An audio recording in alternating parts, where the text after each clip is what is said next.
Goeienaand. Baie welkom by Kom ons gesels episode 4.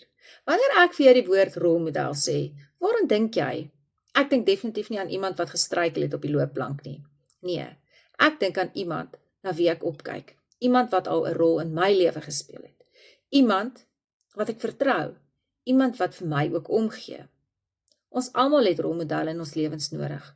En soos wat seisoene verander, so verander ons rolmodelle. Dit is so. Maar tog, meeste rolmodelle se invloed is blywend. En soms is dit daardie rolmodel se een sinnetjie, lank terug toe jy 9 jaar oud was, wat jy vandag op 44-jarige ouderdom onthou en jou dan dalk juis help om die regte keuse te maak. Ek het nogal 'n paar rolmodelle op skool gehad en ironies genoeg was ek nie lief vir skool nie. Maar my graad 3 juffrou het ons die 6-maal tafel laat dans op die tafels. So vandag nog kan ek die 6-maal tafel so goed onthou. En eintlik was dit meer die gevoel en die aksie wat ons gehad het daarmee saam, as om nou regtig te weet dat 6 x 6 36 is.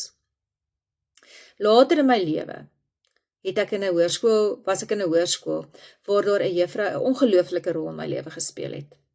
Want sien, dit was my 3de hoërskool. As gevolg van omstandighede moes ek in graad 11 na 'n nuwe provinsie, 'n nuwe hoërskool skuif. En vir enige 17-jarige is dit sekerlik een van die ergste dinge om te doen, om op 17 met nuwe vriende te moet deel, om met 'n nuwe skoolsisteem te deel, en in 'n ander provinsie, waar die vakke nie dieselfde aangebied is, as wat dit waarin jy gewoond was nie. So, hierdie een juffrou, met wie ek vandag nog kontak het, was definitief vir my 'n groot rolmodel. Natuurlik is daar ander rolmodelle in die lewe. En daarom dink ek dis dit 'n baie belangrike gesprek om met mense kinders ook te hê. Kom ons gesels 'n bietjie in ons huise daaroor. Het jou kinders positiewe rolmodelle? Besef jy dat jou kinders na jou opkyk en dat jy dalk vir hulle 'n rolmodel is? Of besef jy is dalk vir iemand anderster, jou kinders se vriende 'n rolmodel? En kinders, julle moet onthou, julle is nog nie te jonk om ooit 'n rolmodel vir ander te wees nie. Dink wat jy doen. Wees positief, wees gaaf, hê genade met mekaar en hê genade met jouself. Onthou ook 'n bietjie. Vriende kom en gaan. 'n baie wyse man het eendag vir my en my man vertel. Mens kry daardie tipiese bladwisselende vriendskappe. Met ander woorde, vir 'n sekere seisoen in jou lewe het jy daardie mense nodig. Maar dan beweeg die seisoen aan en daardie mense groet ook. En dan kry jy jou immergroen vriende.